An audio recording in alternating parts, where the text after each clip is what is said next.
하나님 말씀 스바냐 3장 1절에서 8절 말씀입니다. 패역하고 더러운 곳 포악한 그 성읍이 화 있을진저 그가 명령을 듣지 아니하며 교훈을 받지 아니하며 하나님을 의뢰하지 아니하며 자기 하나님에게 가까이 나아가지 아니하였도다.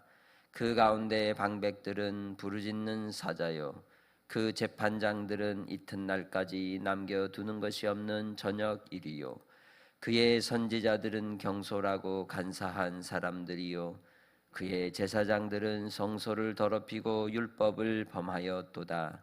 그 가운데 계시는 여호와는 의로우사 불의를 행하지 아니하시고 아침마다 빠짐없이 자기의 공의를 비추시거늘 불의한 자는 수치를 알지 못하는도다. 내가 여러 나라를 끊어버렸으므로 그들의 망대가 파괴되었고 내가 그들의 거리를 비게 하여 지나는 자가 없게 하였으므로 그들의 모든 성읍이 황폐하며 사람이 없으며 거할 자가 없게 되었느니라.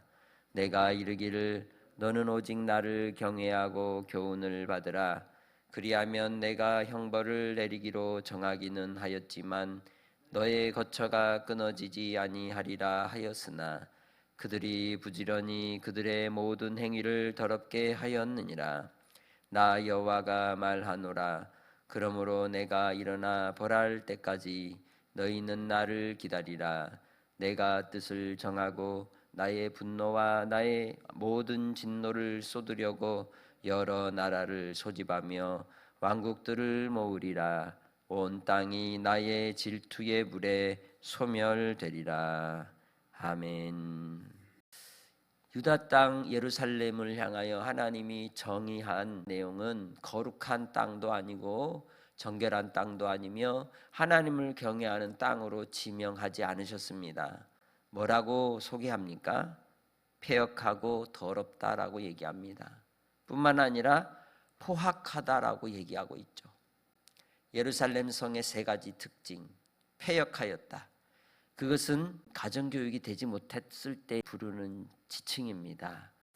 그러니까 패역하였다고 하는 것은 하나님의 교육이 되지 않은, 제대로 성장하지 못한, 인격적 훈련이 되지 못했다는 의미인 겁니다.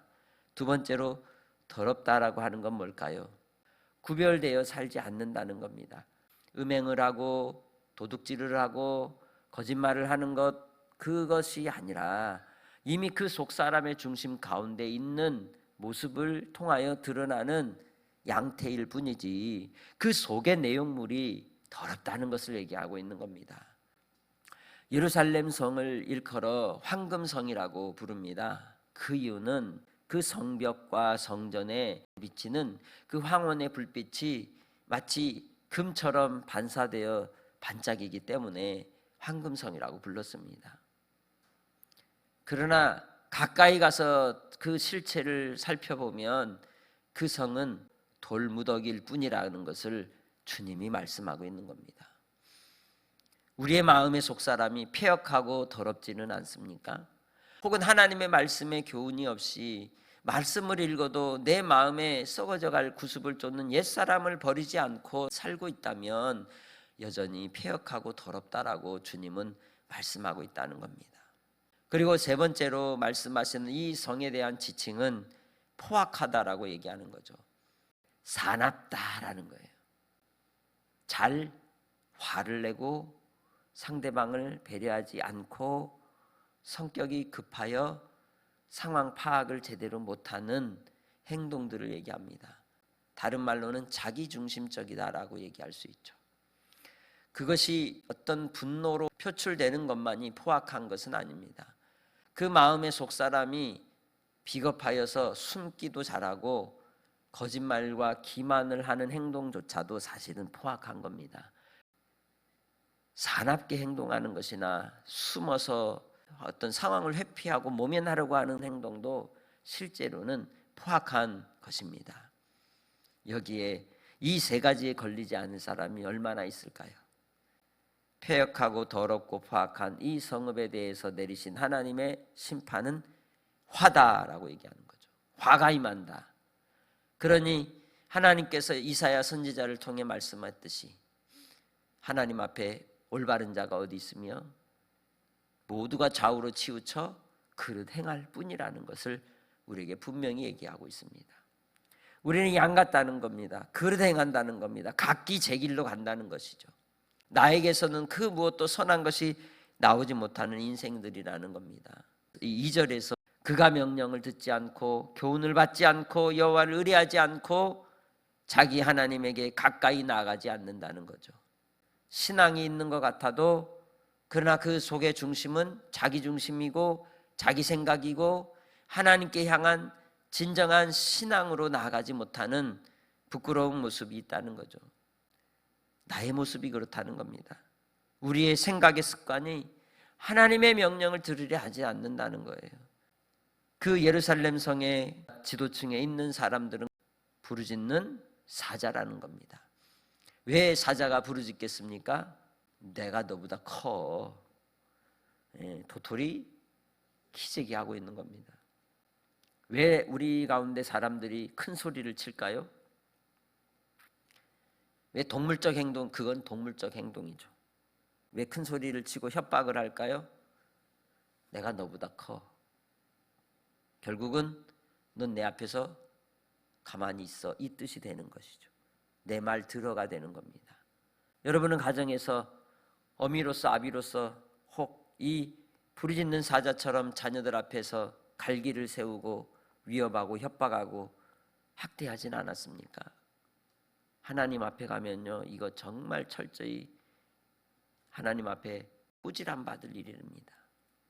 그래서 이 땅에 남아있을 동안에 우리가 해야 될 일이 회개예요. 이건 정말 애통하면서 회개해야 될 일입니다. 두 번째로 재판장들은 이튿날까지 남겨두는 것이 없는 저녁 일이라고 얘기합니다. 굶주림에 먹을 것을 찾아다니던 이리떼들이 사자가 먹고 간 남은 동물의 사체를 뜯어먹는 것과 같이 하나도 남김없이 모조리 자기의 배를 채우기 위해 혈안이 된 그러한 인생의 모습이 재판장들이라는 겁니다. 뇌물 받기를 좋아하고 그리고 정의와 공의를 세우기보다는 자기에게 유리한 편에 손을 들어주고 그리고 권력 있고 힘 있는 자들 앞에 비굴하게 굴복하는 그러한 행태가 이 예루살렘에 있었다는 겁니다. 그것은 내가 어떤 사람들을 판단할 때 나의 모습이기도 한 것입니다. 남겨두는 것이 없는 저녁이리처럼 하이에나처럼 우리 자신이 그렇게 상대방을 잔인하게 판단하고 파악하고 분별하고 또한 정죄하고 있지 않냐고 주님이 우리에게 물으시는 겁니다.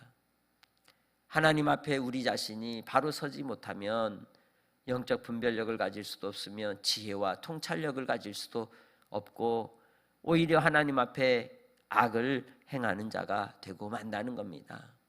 그래서 우리가 가져야 될 하나님의 성품은 인자와 긍휼입니다.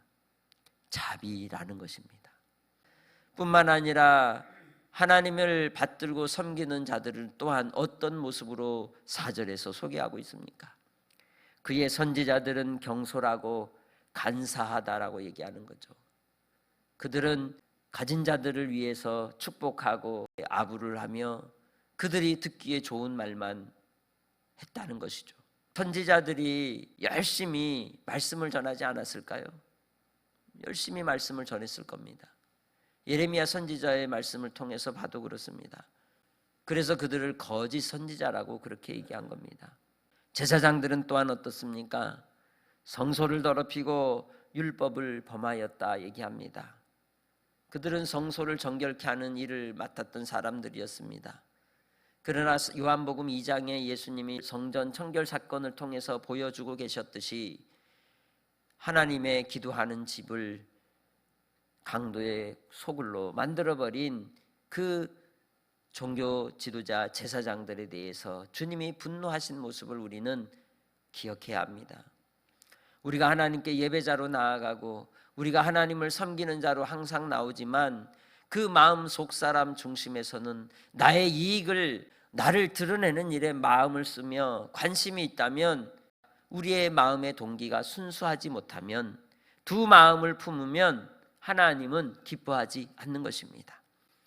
우리가 주님 안에서 항상 이러한 믿음의 태도를 가지고 종교적 행위에 열심히 있을지라도 중심으로 하나님을 섬기는 그러한 심령이 아니라면 주님은 오히려 토하실 것입니다.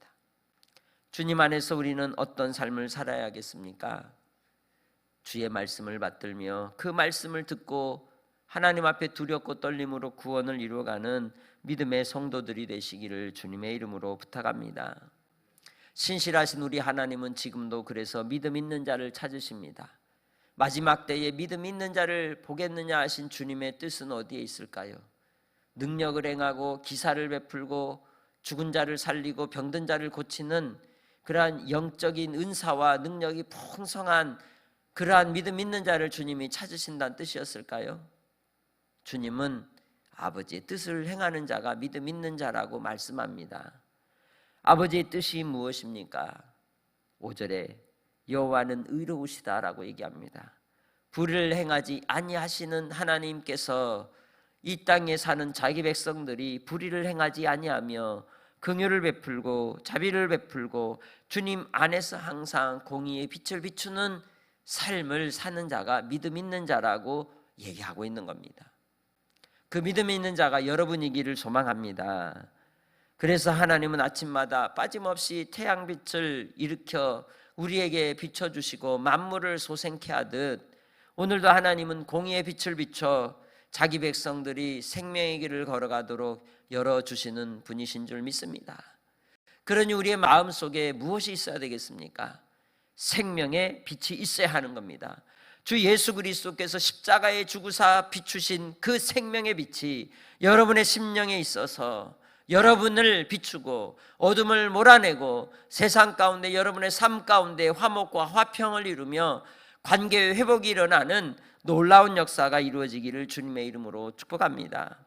그래서 이 예루살렘의 더럽고 포악한 세대에 대하여 하나님의 심판을 이루시기 위해 인생 채찍과 사람 막대기를 사용하시는데 6절부터 얘기하는 바 여러 나라를 끊어 없애버리신 하나님이 이제는 그 모든 나라를 황폐케 하시고 사람이 없게 하시듯이 이 예루살렘 성에 대하여도 하나님은 그렇게 정결케 하시는 열심을 내시겠다고 얘기하고 있는 겁니다. 7절 말씀, 하나님은 분명히 말씀하셨습니다. 여호와를 경외하는 것이 지식의 근본이고 지혜라고. 그래서 그 교훈을 받으라. 그리하면 하나님께서 형벌 내리기로 정하셨을지라도 긍휼을 베풀어 주셔서 그들이 하나님의 징계로 인한 고통을 당할지라도 그 땅은 하나님께서 거하도록 하시겠지만 그들이 이미 하나님의 손에서 떠나버린 더럽게 된 자들이 되었기에 하나님께서 그 뜻을 그대로 진행하여 완전히 황폐케 하고 거할 처소가 되지 못하게 하겠다라고 말씀하는 겁니다. 그래서 사람 막대기 인생 채찍을 통하여 나의 모든 분노와 모든 진노를 쏟으려고 여러 나라를 소집하며 왕국들을 모으리라. 온 땅이 나의 질투의 불에 소멸되리라 말씀합니다. 하나님은 오늘도 질투하시는 하나님이십니다. 그러나 하나님께 뜨겁게 사랑으로 고백하며 주님을 따라가는 자에게는 은총과 긍휼을 베푸십니다. 관계를 회복하고 사랑을 이루며 화평을 이루는 데 열심을 내는 자들에게는 하나님의 은혜의 빛이 비추시는 줄 믿습니다. 내가 주님 안에서 믿음을 따라 살아가는 삶인지 우리가 믿음을 버리고 살아가는 삶인지를 항상 살피는 은혜가 여러분 안에 있으시기를 주님의 이름으로 축복합니다. 주의 말씀을 생명같이 여기는 자에게 하나님의 복이 있습니다. 하나님 아버지, 오늘도 주의 말씀을 생명같이 여기는 주의 자녀들이 아버지 하나님 이 새벽에 간구하는 기도를 들으시옵소서, 응답하시옵소서, 역사하여 주옵소서. 아버지 하나님, 이 시대 속에 참으로 하나님이 찾으시는 그 믿음 있는 자, 의를 행하며 주님을 끝까지 따라가는 하나님의 백성들을 붙들어 주시고 지켜보호하여 주시고 인도해 주시옵소서. 오늘 한 날도 하나님께 의탁하오며 예수님의 이름으로 기도합니다. 아멘.